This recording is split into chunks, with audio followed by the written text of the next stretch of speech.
when Strava saw me running, it wasn't because I pitched them. They were just like, yo, we see that you're out here, you're running, like you're using the app. How's it working for you?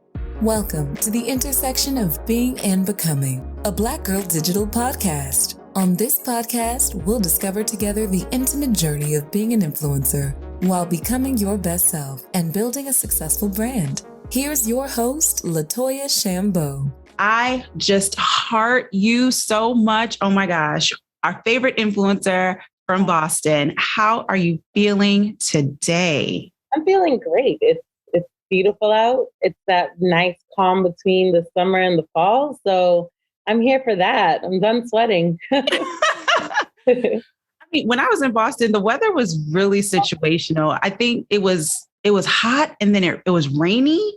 Yeah, it's pretty moody like everyone out here. Oh, well. Well, let's get right into it. So let's talk about Instagram and how you really built up a following, 55,000 followers. I mean, I struggled to get to 6,000. Please give me all the tea. I think a big, and I was talking to someone about this last night at a Haitian benefit dinner. He asked me the question, how is it that you can just get up and be so transparent with people you've never met? And I was like, well, I couldn't be that with my family. They were often like, it's a Caribbean family. So, there's only so much transparency that you could be there.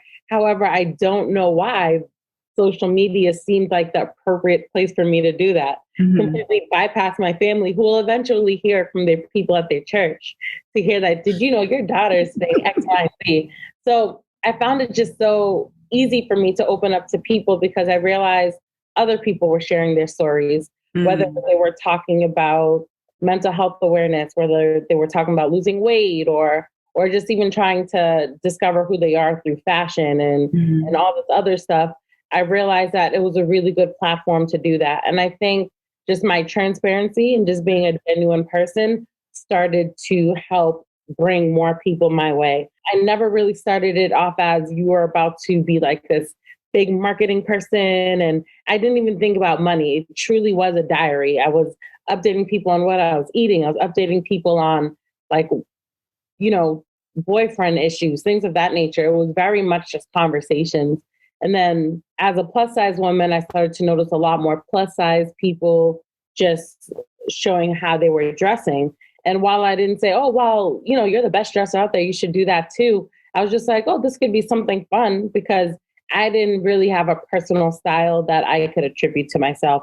I just knew there were so many options. So, I'd go to Rainbows, I would go to Marshalls, I'd go to TJ Maxx and, try to figure out some things here and there. But honestly, it was upon finding plus size women online really just killing it. I was like, just do it. Like, they're telling you where to get the stuff and do what you got to do. So it went from a place of just honest conversations with people across the world who had some of the same issues that I had some of the same connectivity. We were just able to bond in that way. And the followers start to come in.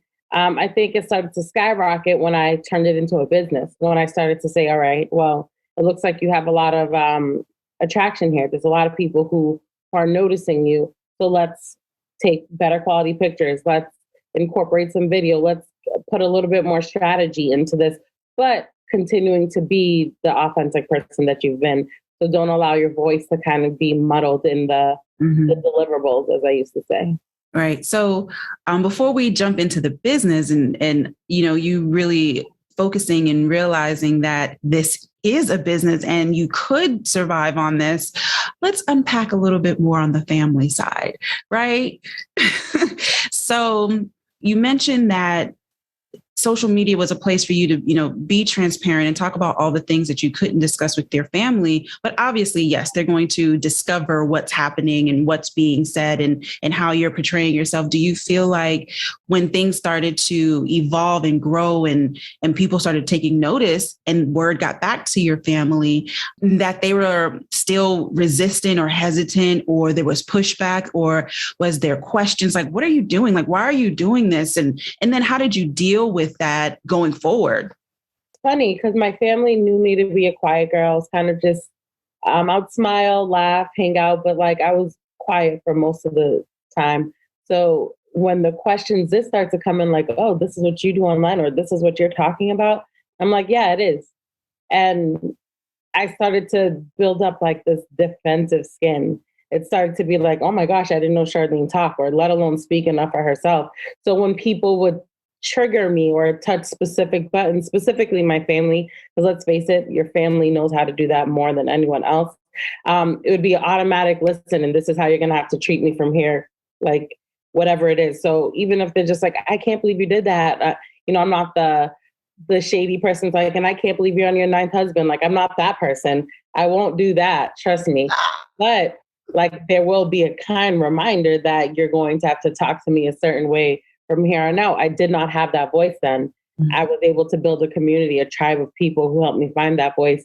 And, I'd be damned if it would be people who I didn't feel supported me my entire life that's going to take that away from me. I think this was a part of my journey. Mm-hmm. I feel like being where I am now was supposed to happen, and more from a mental health point of view, or even a self-discovery point of view, bigger than blood, bigger than like, what family can hinder you from doing. So now it's more like, even with my mother, we would talk about things. We never talked about sex, boys, none of that stuff. But now it's more so like, if I say something and do something, she's like, yep, and that's my daughter. Like, that's pretty much. And I'm standing by her. Yeah, pretty much. She's going to stand right beside me.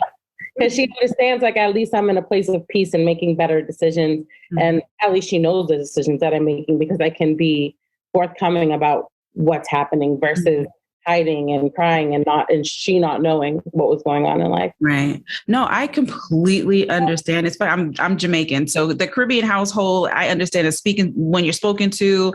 I honestly don't even remember having a conversation with my parents, like sitting down. You know how you watch TV and the Cosby shows and you see that they're having these long drawn out wisdom, well, if that happened to you today, well, maybe you should try to do this. And I do not remember having any of those conversations. So boys, and the day of the conversation of you lost your virginity. Listen, let me tell you. It kind of just like my mother just kind of found out. I think like I had a pregnancy termination and something came to the house, maybe a bill or something. And she was just like, and she saw that I was like real depressed lately. And it was because of that. And instead of her, I think she's had the letter for like a good 2 weeks. And she was like, instead of her coming to talk to me, she's like, because of that termination you had. And I was like, yo, if you don't get up out of my face. And that's how that conversation happened. It's very unorthodox in a Haitian house, but it was also just the way I was just telling my mother, listen, like, this is just life. This is how conversations are going to be. You may not have had them, but this is how they're going to be. And they'll only get better once you take me for being an adult, take me for someone who has to make their own mistakes, like, who has to learn from their own decisions. And that's been very helpful. My father's been just like, all right, whatever you say. Like, he's really just like, I don't know, like, I don't want to push your buttons, but whatever you say. It's like the roles of fear have reversed, like we were so afraid of our parents growing up, and now they're so afraid of losing us as adults. Mm-hmm. I feel like they value our friendship a little bit more. And so they offer up a little bit more respect, a little bit more space. And then it's still that hesitancy of, well, you know what, if that's what she wants to do, that's. Yeah. I mean, I think my mother, she's very in tune with understanding. She had me at 25. My grandmother had her at 25. I'm about to be 33. So she's like, she's a whole adult. Like, at this point, she's someone who could be someone's mother twice over, like, 3 times over. She's working, she's supporting herself. At this point, like, there's only so much. Of course, there's things they can't let go of, but like, they're their baby. It is what it is. I mean, I myself getting worried about her if she comes home late, so I get it. Right. That's sweet. I can appreciate that, and with because we're so engulfed in social media, it is our life, it is our day to day.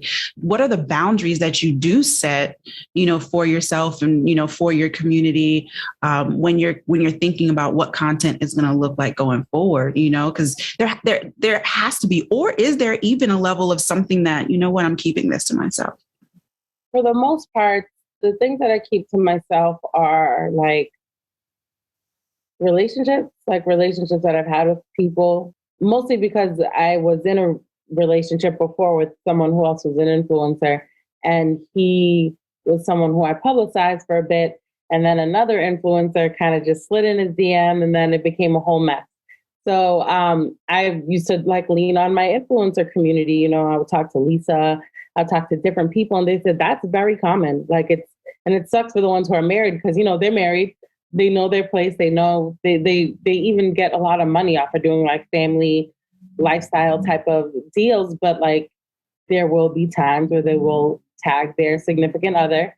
And then there's just a slew of people who I don't understand their trajectory in doing so, but they will try to talk to them.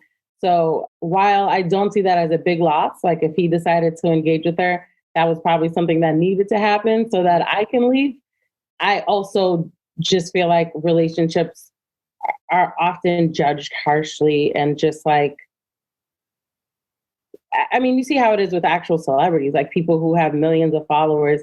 I have like even a microcosm of that, and people just want to know. Or when I do the get to know me type of like, hey, ask me a question today, a lot of them are about relationships and who you're dating and what happened to that guy and are you still friends with this person. So I try to keep my relationships, whether they be like romantic, platonic, I try to keep them just, here's a picture of the person, best friend, or you don't know who this person is, and just keep it moving from there, because I know that could be touchy, having to deal with an actual budding relationship and growing it while having other people wanting to weigh in or saying, I know this person from X, Y, and Z. And that's also a Boston thing. Like, things are so small. So there's a good chance they do know them and know their past. And there's a good chance they know me and know my past. And I wouldn't want people to weigh in on any of that. I'd rather keep that out of the eye. Outside of that, like, I'll talk about health. I own up to everything in my life. So if I'm able to share it, it's because I've been very comfortable to talk about it. There's been experiences where I had to process it first before I can actually talk to my audience about it. And I don't feel the need to talk about anything, but if I do see that it can help someone, or if I do see that, having this conversation might help someone else have this conversation with someone else, then that's just like, it's easy for me to do so, because I've already went through the process of untangling it, owning up to it, and understanding that it's a learning lesson, or it could be a learning lesson for someone else. Thanks for joining us this week on The Intersection of Being and Becoming, a Black Girl Digital podcast. If you like what you just heard and found the info helpful, we hope you'll pass along our podcast to your friends and colleagues. And please leave us a positive review on iTunes. While you're at it, if you or a brand you know is in need of influencer marketing services, please pass along our website, www.blackgirldigital.com. That would help us out too.